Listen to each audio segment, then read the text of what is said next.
I'm legally insane. And right now, you're watching my brand new series titled 69 69. OG Xbox game prices are rising, where I will cherry pick 69 games where the prices are going up. And some of them, the prices may have stalled, but they will go up. And I'm going to cherry pick 69. I made a list of over 150. So this is some pretty serious business, okay? But I'm going to try to condense it, and maybe I'll cherry pick the ones that are, got the best charts and whatnot. We'll see. I'm going to pick the games that I want to pick. That's how this is going to work. And I decided to start this series, even though it will overlap with the PlayStation 2 game prices are rising series. But I decided to do it because I've gotten a lot of comments over the last 2 years about people asking when our OG Xbox game price is going to rise. When is it going to happen? When are they going to go parabolic? And not necessarily just parabolic. They were asking in general, when are the prices going up? They're looking at GameCube, they're looking at PS2, they see prices going through the roof. Well, my answer is they already have. They already are, and they will continue to rise. But prices overall will always be cheaper than the PlayStation 2, and I think a lot of people either forget that or they don't understand why. They think that the OG Xbox should be more valuable than the PS2. And they're wrong. Now, the PlayStation 2 is one of the most collectible consoles of all time, if not quickly becoming the most collectible console of all time, and not just when compared with its own generation. We are talking about a system that had record-breaking sales, a massive game library. I'm pretty sure it's the biggest game library, in fact. But don't overlook the original Xbox. While it may have sold fewer consoles, okay, it flew under the radar. There's no question. Didn't sell very good worldwide. Sold half decent in North America, but overall the thing was a flop if you're comparing it to the PS2. But while it sold fewer consoles, many of the games that were released on both platforms, PS2 and Xbox, or even in some cases GameCube, those games were actually superior on the OG Xbox. They featured better graphics, improved performance, including load times, and an overall better experience, making those games the definitive versions.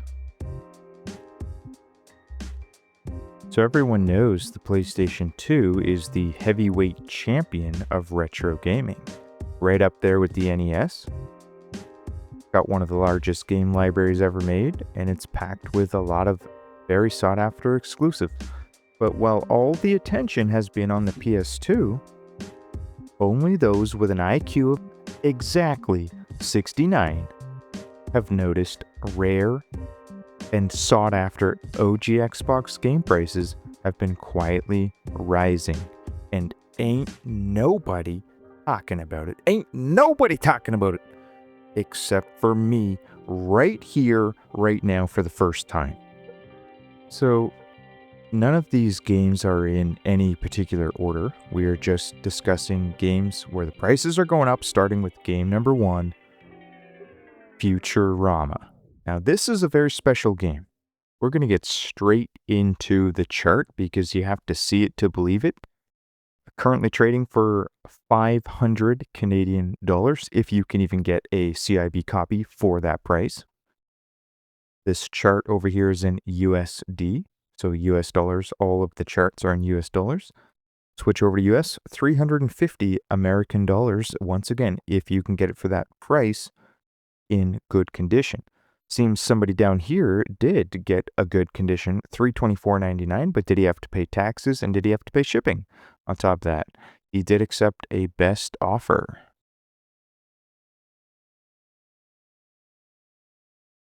This is legitimately a good condition copy.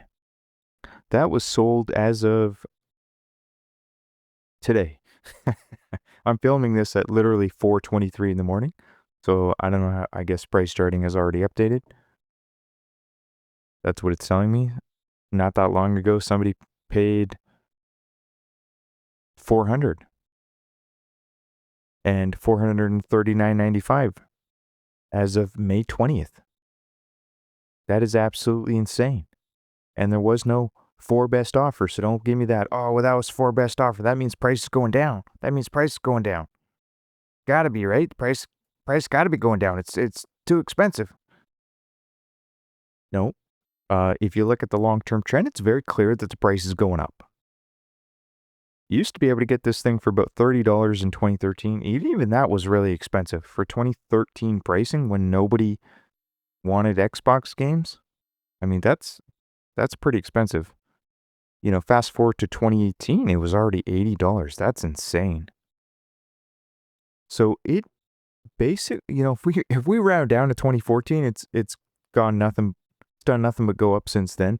But even if we round up and start in 2016, it's gone up for 10 years or more straight. It dipped down after peaking in 2024. The all-time high at that time was March 2024. Dipped back down and had found heavy support at around $200. So that is a very clear support line. It's bounced off of that support line 3 times. So heavy support. And on the 3rd time, it said enough is enough. Market's going higher. Straight line up since April 2025. And yeah, all-time highs yet again just recently, just like many other games. So why is this going up? You're probably wondering, why is this game going up? And I'm telling you right now, this is a strong contender. This is within the top 2 OG Xbox games that you will see become the first $1,000 games. And I'm not even just talking Canadian. It will go to $1,000 US. Damn! The other strong contender I'll have in the next OG Xbox video, but this is a very strong contender. So Futurama is actually an action platformer with some third-person shooter elements. If you're playing as Fry, you can play as 4 different Futurama characters. It was released in 2003, and to be quite honest with you, the game was a complete flop. A commercial failure. Very unexpectedly low sales. They were not expecting this thing to bomb the way that it did. And reviews were mixed to average at best at the time. And I'm talking from the professional reviewers, the so-called, quote, professional gamers. They're the ones that gave it bad reviews. And back then, you got to remember, this was early internet days. So back then, these professional reviewers still held a lot of weight in the market. Their reviews could make or break a game. But over the years, the Futurama show's fan base has grown, turning the entire show into a cult classic, which has also trickled over to the game. So now the game is also a cult classic. And the game plays out exactly like an episode of the show. So one of the biggest reasons collectors want this game so bad is that it contains an original story written by Futurama's actual writers with the actual voice actors from the show.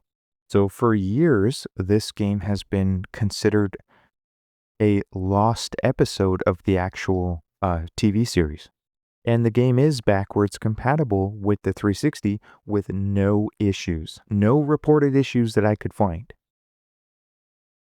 Which adds to its collectability. So let's look at how bad the reviews were from the OG reviewers at the time. So let's look at how bad the reviews were at the time. Metacritic gave it a 58 out of 100. We'll do both Xbox and PS2. All Game gave it a 2 out of 5. Electronic Gaming Monthly, not even a 5 out of 10. 4.83 out of 10. Game Informer, like these are top of the top dogs in the industry. These are the kings of game reviews. They couldn't even manage a 5 out of 10. Game Informer barely made a 5 out of 10. 5.25 out of 10. Thanks a lot, Game Informer. GamePro magazine, one of my favorites back in the day. 3 out of 5. Okay, that's fair. I mean, it seems somewhat fair at least. But what I like to do is see what the actual real gamers thought back in the day. Back in the day when the game was in its prime, when the game was fresh and new, what did the real gamers say? Because we know that the IGN gamers aren't the real gamers. I like to go to GameFAQ. And these are all reviews of 2003, 2004, 2005, 2006. One newer one, 2018. We'll ignore that guy. He gave it a 4 out of 10. But the gamers back in the day, these are solid scores. 7s across the board. With the occasional 10. A truly awesome and unique game. Something for everyone. 2005 review. 10 out of 10. 9 out of 10. It provides laughs from the original cast and holds many surprises. 9 out of freaking 10. Yeah, a couple of lower scores. But the vast majority, 7, 8s, 9s, and 10s. 4 8s in a row. Going 03 to 05. Look at this guy, 7 out of 10. Good news, everyone. This game doesn't stink too much. I mean, he probably saw the reviews. Everyone's bashing the game. That was probably the common thing. Everyone knew, oh, that game sucks. Oh, I saw the reviews. That game's garbage. Well, this guy gives it a try and he says, hey, you know what? It really doesn't stink that much. It's a solid 7. That's a pretty good score. You know, let's read one of these 10s. This guy. Oh, look at this. First off, I was a bit hesitant when buying this. It was $16.99 at my Blockbuster, brand new. Brand freaking new. What was it, on clearance? This guy got it in 05. The game sold so bad they had to throw it on clearance for $16.99. Why didn't you buy it for $16.99? What, are you retarded or something? It's going to 1,000. You could have bought it for $16.99, brand new sealed. That's friggin' $5,000 right there. For one, this game doesn't seem easy to come by. I have never seen it until a few days ago at my Blockbuster, and they only had one copy. Which version is this? Okay, he's reviewing he doesn't say what console it is, unfortunately. No, it's Xbox. Okay, OG Xbox.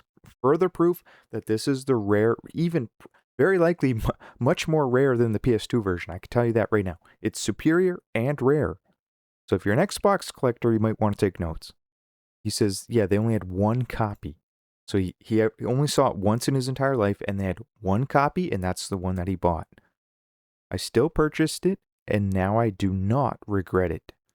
And I don't think I ever will. Yeah, especially if you held on to it, buddy. I hope you held on to it.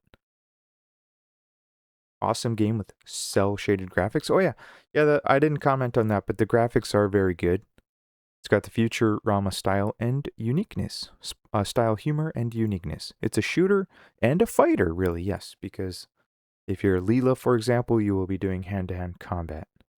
So you get the idea on Futurama. I do believe that is a top candidate for your first $1,000 game. The OG Xbox, just like every console, is going to get $1,000 plus games. Every single console gets them. It just takes time. The OG Xbox hasn't been around as long as the NES yet, or the Super Nintendo yet, the N64 yet, but they'll all catch up. All right, we got a lot of $1,000 games on the NES. We got a couple $1,000 games on the Super Nintendo. Every console is going to get them. We got a couple ultra rare games on the N64. The most sought after and the rarest games are going to hit those numbers. So let's move on to game number 2. I happen to own this one, Death Row. This made it into a pickups video in the past, so this is not the first time I've talked about this game. And if you didn't notice, what's that say right there? Only on Xbox. Well, let's pull up the chart, see what we're working with. Now, this is a game that I always thought would go up in price, but it took its sweet time to get there because it was and still is a completely unknown, under the radar hidden gem. To this day, ain't nobody know about Death Row. I've never heard anybody talk about it. I've never heard anybody mention it here. I've been on YouTube a long time. I watch retro gamer YouTubers. I've been watching them for the last 15 years or more, and I don't see anybody mention this game. And the only reason I even know it exists is because my friend had it back in the day. I don't even know how he found it, but somehow he found it. I guess it must have been an ex-rental game at Blockbuster or something. I don't know how the hell he got his hands on it. But he bought it, and I played it at his house because he had it. Otherwise, I would have never found it. I never saw it at EB Games. I never saw it at Blockbuster. I never saw it at Rogers Video. I never saw it. Nobody ever talked about it. And yet it's one of the most unique games ever made. This is a futuristic sports game where you play a brand new sport called Blitz. It's a very strange sport. Feels more like basketball, but it combines elements from hockey, basketball, rugby, and the UFC, because basically it's an all-out beat-down street brawl. Merge all of those sports into one, plus a friggin' street brawl, and you get this game, or you get this sport. But once again, to me, it always felt more like basketball for whatever reason. Felt like basketball where you can literally kill your opponent. Your opponents. You can kill the other team. But you have to remember, doing so comes at a cost. So some teams that you can pick, they're really good at fighting, and that's part of their strategy because they happen to be really good at fighting. But when you're fighting, you're not scoring points. So there's a trade-off, and also the teams that are good at fighting are typically not very good at scoring. So when you're fighting, the game is still happening. Your opponents are still getting points. And if the game ends and they have more points than you, you lose. Very fun, very unique game. You can punch, kick, and knock out opponents. And if you beat them bad enough, they don't wake up. They turn into permanent vegetables. So you can either win by scoring more points before the match ends, or you can kill every single player in the opposing team, turn them into vegetables, and you win the game by default. If you ever played Mutant League Hockey on the Sega Genesis, it's the same concept, because you can kill the other team. You get a chainsaw and just kill the other team in Mutant League Hockey. That's a good game too. And this game shines in multiplayer mode. It's designed, to me, I didn't buy this for single player. In fact, I don't even care about single player. You get this to play with your friends for some classic couch co-op gaming. And you can get 2 or 4 friends. You want to try it with 4, go ahead. There is a little bit of a learning curve to it, so you do have to play a game or 2 to really practice and learn how to play.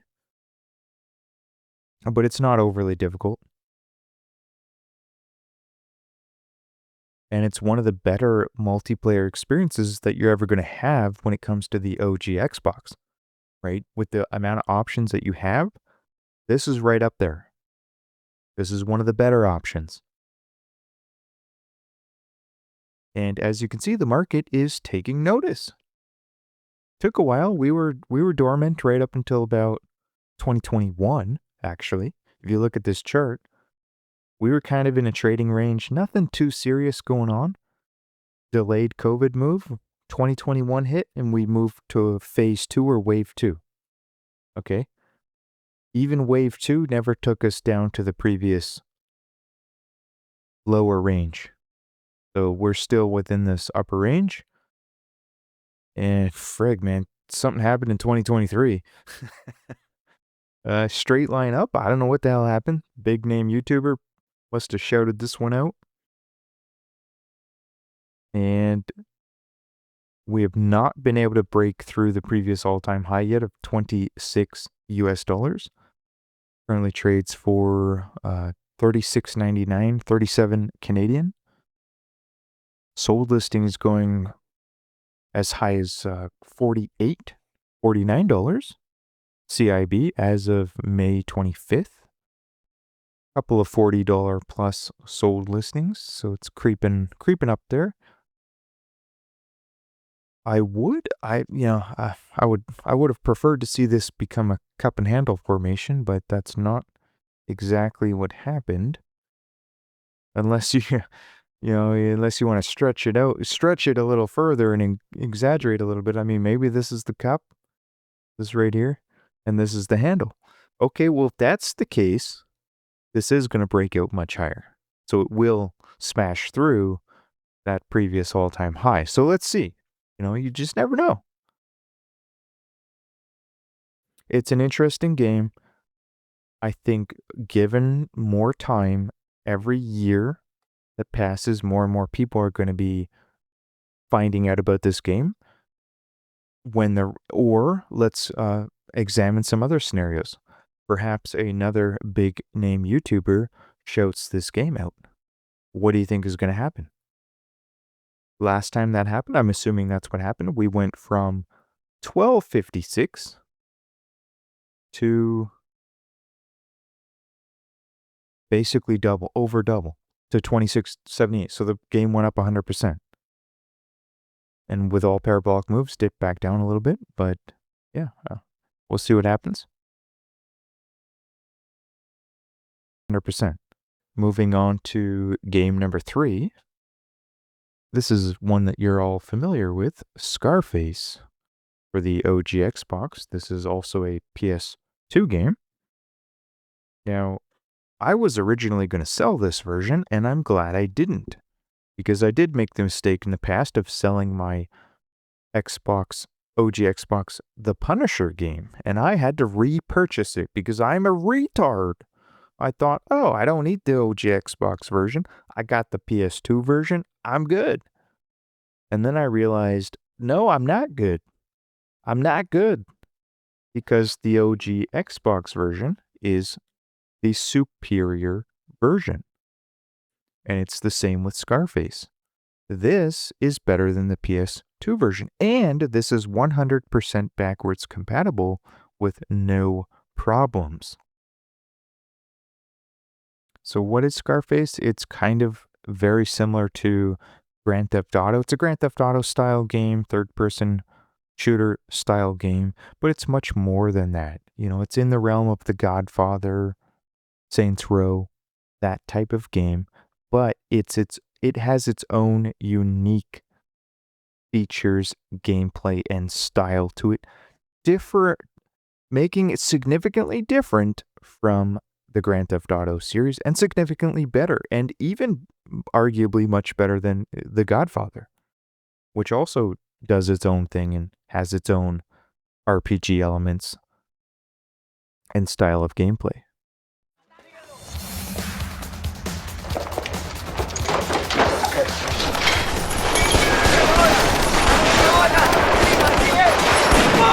Want to play games? Okay, I'll play with you. You want to clear up? Say hello to my little friend! You horse!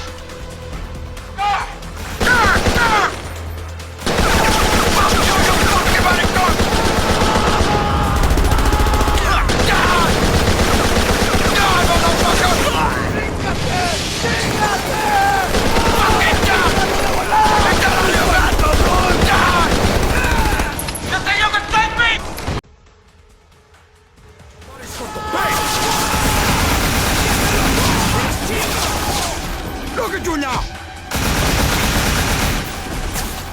This is a very interesting title. Let's look at the chart here.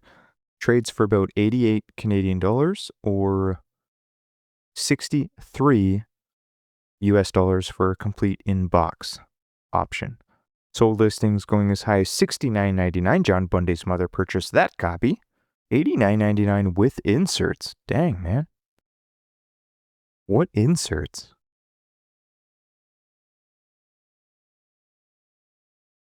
Oh, I have those inserts. I didn't know they were worth that much. Wait. No, sorry, I don't. I have them on the PS2 version. All right, well, guys, if you have the inserts, you can charge a premium. So write that one down. This one was also in like new condition. So, frig, man. That's 125 Canadian dollars, by the way. For you Canadians out there, if you want to blow your balls off right now, you want to pick up a loaded gun, 6 bullets in the chamber, point at your balls. That's what I'm friggin' feel like doing right now. Holy heck, man. Nice copy, too. Dang. $74.99 for copy down here. And these are all, like, this thing sells all day, every day. We're not going months back. We're going days back. Days. Okay, it's not a rare game either, by the way. It's not particularly rare. It's just very sought after. It was a game that people didn't know about back in the day. I didn't know about it. If I had known about this game, I would have bought the game. Right? If I had known what it was, maybe I looked at it, I said, that's a movie title. That game sucks because all movie games suck. Unless it was made by Capcom. Right? That's what I would have thought back then, and probably a million other people thought the same thing. And now that we have the internet and the hidden gems have come to light, and people that grew up with the PS2 and the Xbox have disposable income, they're all swarming in, and everyone and their mother wants Scarface. So the price is going up. Straight line up since 2019. Every time it makes a new all-time high, it dips back down, but then quickly goes and makes another all-time high. Okay? 2 steps forward, 1 step back. 2 steps up, 1 step back. 2 steps up, 1 step back. Very healthy. These just happen to be big steps. Right? 2 steps up, 1 step down. 2 steps up.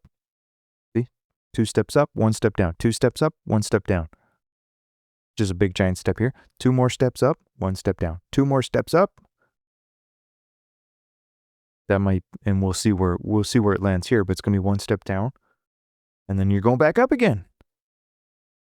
So this version of Scarface is considered the definitive version of the game. It's the superior version. The Wii version does have benefits like better graphics, but overall, because the Xbox version doesn't have any motion controls and it's just a more desirable console, more collectible console than the Wii, at least at the moment, this one kind of wins by default because people want to use a OG controller, either PS2 or Xbox. And this version, let's compare it to the PS2. It has sharper textures, better lighting effects, cleaner image quality, more detailed environments, probably faster load times. Xbox usually does. Like the PS2 version, it looks good. It does look good, but it's noticeably blurrier and has lower quality textures when you view them side by side. So you're going to get a smoother experience. Now, here's the kicker. Here's the kicker, guys. Look at the Xbox price. $63.02. Complete in box.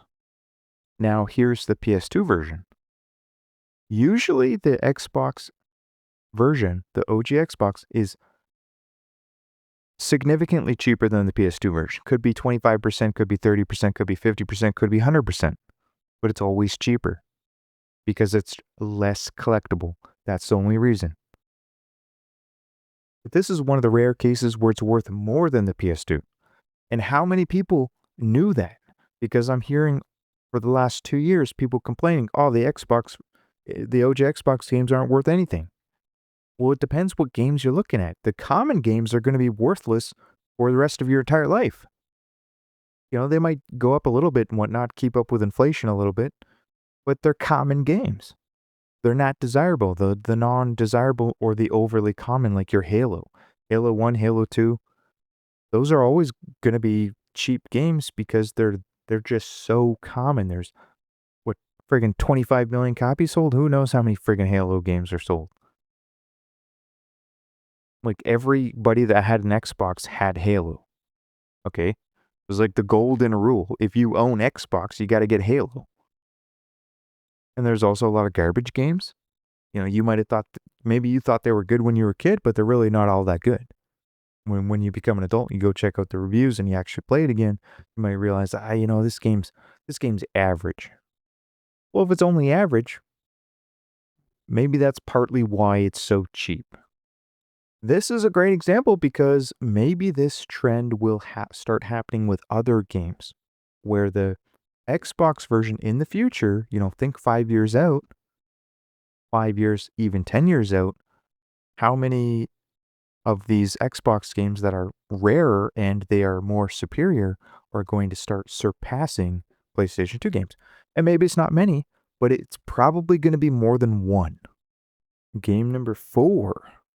A game that you weren't expecting to see on here. I'm telling you that right now. Crazy Taxi 3 High Roller. Okay?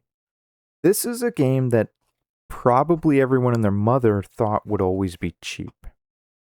Why would this become a rare, or why would the price go up on Crazy Taxi? Who's buying Crazy Taxi? Who's buying it?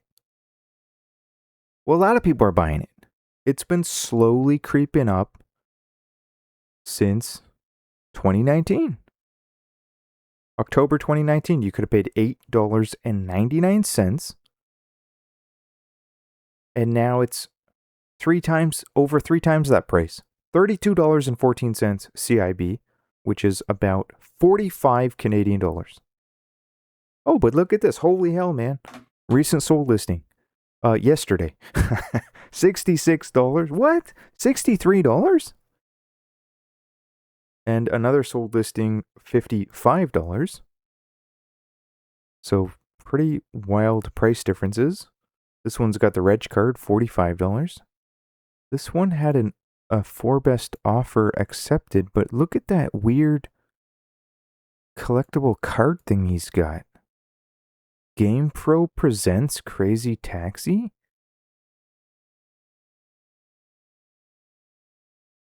Whoa, you can buy that vehicle? Available wherever you buy your favorite games. That's cool, man. I bet you that's worth a lot of money. Collectible vehicles. That's insane. You know what? That shows you that they thought, to me, this says that they thought that this thing was going to sell really good. And I might as well just tell you right now, it didn't sell very good. It was the worst selling Crazy Taxi game of all time. I'm sure it did half decent, like compared to other games, but they thought that this was going to bring the franchise back. This was the most ambitious Crazy Taxi game of all time with 3 different cities that you can roam around in. They brought back the OG from the first Crazy Taxi. They brought back the Crazy Taxi 2, so you can drive around in the original cities with additional new moves that you can do. And they added a 3rd city, which is basically Las Vegas. That's why they call it High Roller. Called Glitter Oasis, but translation, Las Vegas. Let's look at that $62 one. No best offer on this. But no reg card, no additional goodies. Good condition, though. Better than mine. Well, here's another thing that I want to point out. It just made all-time highs. Right now, today. What is this? June 7th, 2026. This game is at all-time highs. How many of you thought that this game would be at all-time highs in 2026? Because I bet you a lot of people thought this was a $10 game. Because guess what? It used to be a $10 game. Yeah, for a very long time. very, very long time. 5 years or more, it was roughly $10. Well, this is going to be a game as common as it is. It's still a Sega game. It's still Crazy Taxi. As common as it is, it could still double in price, because when people start collecting more and more Xbox games, and if you are an Xbox collector, this is like a must-have staple. This is a staple that you have to have in the collection. You don't have a choice. It's like Halo. You have to own Halo. I don't care if you hate Halo. You still have to own it. If you have an Xbox, you have to own it. So here's the other thing. This game got bad reviews at the time of release, or lower scores than it should have got. And actually, Metacritic gave it a 69 out of 100.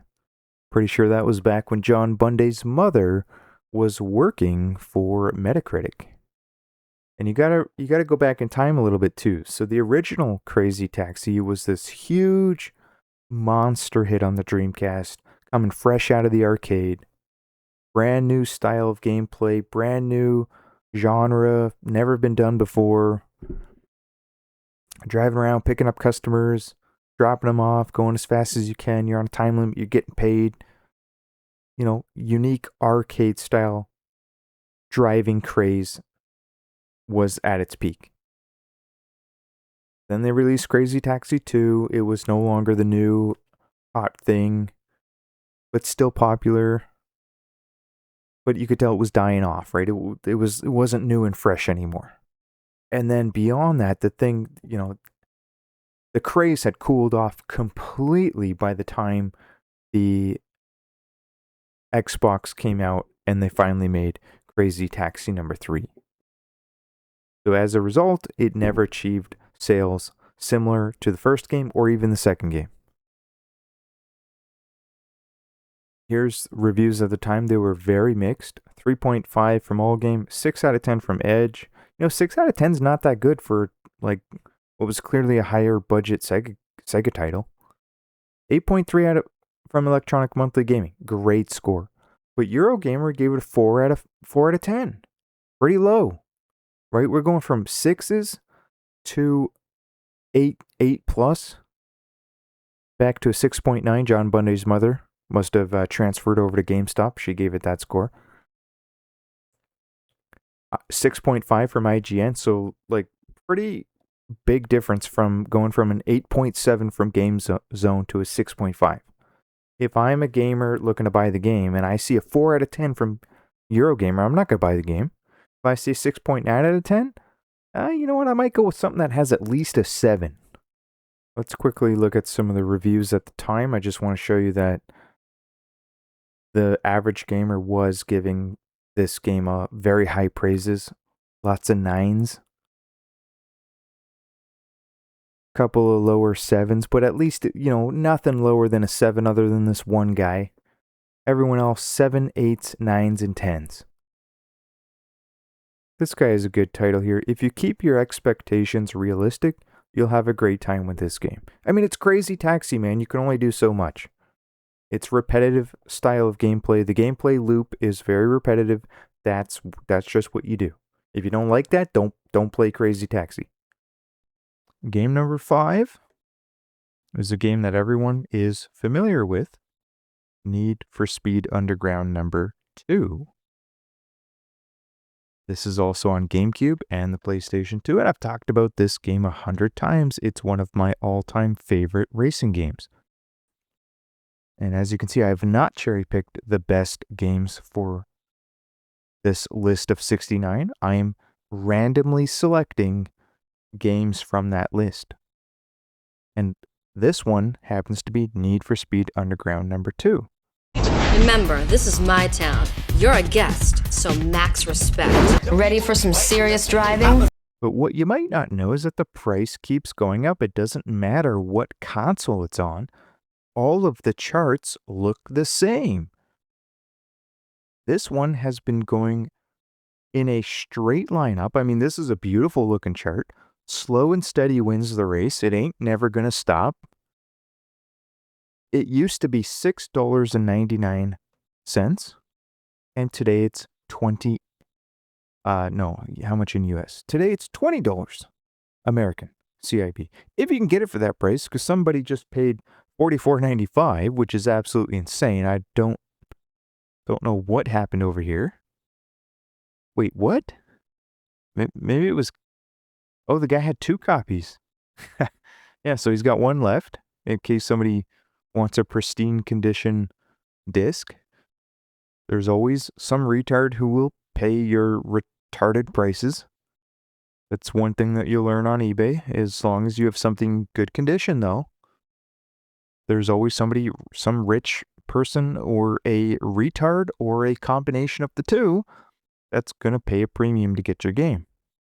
Other than that, there's more realistic prices down here, but you're looking at $23.99, $26.65 as of a couple days ago, $39.95 a couple days ago, $25 a couple days ago, $30 a couple days ago, $29.95 again. So pretty bounces all over the place. Sometimes you get it for a good deal, but ask yourself this: did this include shipping? So maybe you can't get it for $20 because you got to pay shipping on top of that. So, I've ranted about Need for Speed Underground before, but both 1 and 2 are rising in price. 2 is the more sought after version. Let's go ahead and compare it to the PlayStation 2 version. Very similar looking chart, straight line up, just happens to be a little bit steeper. $27.71 US for the PlayStation 2 version, which is about $40 Canadian, by the way. Not a cheap game. Some retard paid $76.60 down here as of 2 days ago. $55 over here, $50 over here, $35, $50, $50, $76 again, $50. Dang, man. This was okay, that one was for 2 games, so we can ignore that one. That was both Need for Speed games. Well, the GameCube version is the most expensive version, going for about 50 Canadian dollars. CIB or 33 US dollars. So as you can see, GameCube is the most expensive console. OG Xbox is the cheapest. Will it always be like that? Very likely, yes. The GameCube it's got the Nintendo label on it. The GameCube also happens to be, for the most part, more powerful than the PlayStation 2. A lot of people don't understand that.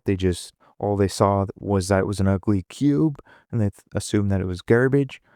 Well, a lot of games look better on the GameCube for a reason. Code Veronica, for example, there's a reason Code Veronica is so heavily sought after on the GameCube versus both the Dreamcast and the PS2.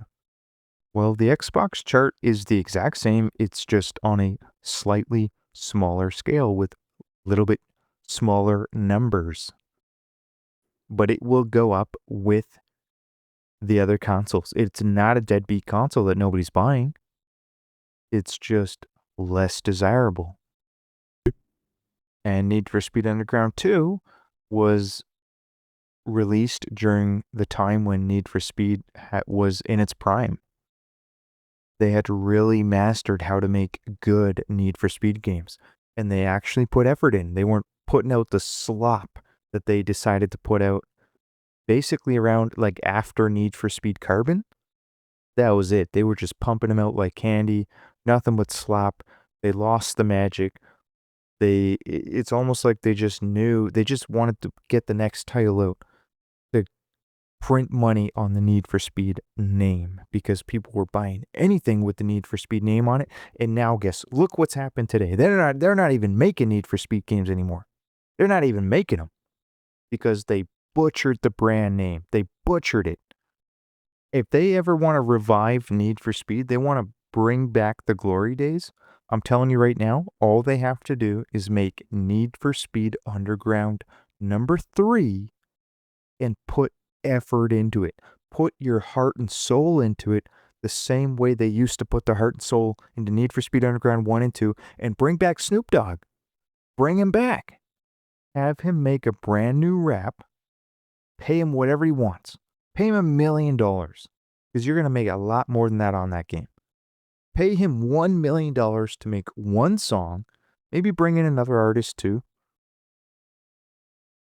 Bring in a collab of artists, have a $1 million budget, they can split it up 50-50. You will make $69 million guaranteed. Guaranteed. I'm telling you. In fact, if the owner of EA sees this video, hire me. I will work for free if I have to. If I have to, I'll do it. I prefer to get paid though. I gotta friggin' feed my retro game addiction. Okay, I gotta buy Xbox games. I'm trying to save up money to buy Futurama. I don't have any money for that. So hire me, and I guarantee I'll make you $69 million and just pay me in Futurama games. Just buy me a bunch of Futurama games for PS2 and Xbox, and I'll do it.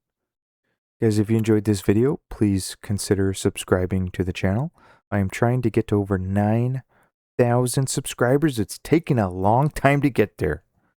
Please hype the video if you enjoyed this content.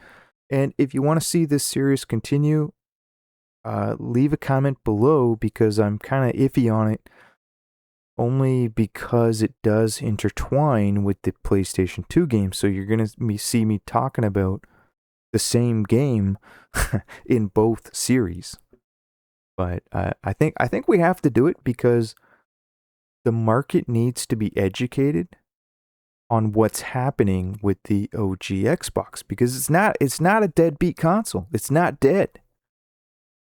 I haven't even scratched the surface, buddy. I'm saving the best games for last. I'm just giving you a warm-up. This is just a warm-up. So guys, let me know what you thought, and I want to give a shout out to all the Patreon subscribers. Thank you so much, guys. I'm going to have a brand new Patreon exclusive episode out for you next week. It will be recorded and released next week. Yeah, so I post exclusive content on the Patreon. You can subscribe for as little as $1 a month. And your support literally keeps the channel going. Everyone that leaves a comment, all the current subscribers, all you guys combined, you keep the channel going. If you want to see more content like this, consider joining. Guys, don't sleep on the Xbox. I'm telling you. I'll give you a tip right now, just to give you an example. You know, there's games out there that were cheap 5 years ago. They're not so cheap today, but they're going to $500. I mean, might as well throw one out there right now. Otogi number 2. Riders on the storm. Riders on the storm. Yeah, make room, make room. Xbox blow, let the engine roar. Riders on the storm, we want it more. Riders on the storm. Riders on the storm. Yeah. How do I hit the freeway lane? Low ride clean, got the custom name. Need for speed in the night, feel right. We slide by smooth with the green lit sight. Paint so fresh, got the body mean. Chrome on the lip and the dashboard sheen. I'm in the backseat grinning at the rush. Every corner tight, and we never hush. Heat up now, Don't break, don't freeze. hands on the wheel with a move so easy. One more block, then we break that wall. Riders on the storm, we gonna take it all. Riders on the storm, riders on the storm. We ride all night. Riders on the storm, Engine talk loud. we don't slow down. Riders on the storm. Owning this town, riders on the storm. Riders on the storm. We shine. Ride. Riders on the storm. Back. Riders on the storm. Back. Riders on the storm. Back, alley blinked and the skyline flash. One wrong move and the whole run crash. But we laugh too hard, we move too fast. Got the nitro grin and I need that laugh. My crew in sync, no fear, no slack. We take that turn and we don't look back. From the block to the bay, from the bay to the square, we bring that heat like the air was bare. Check that line, yeah, I see that gap. Hit that lane like a clean head wrap. One more push, let the whole world call. Riders of the storm, we gon' stand Riders on tall. the storm, riders on the storm. We ride all night. Riders on the storm, engine talk loud. We don't slow down. Riders on the storm. Owning this town.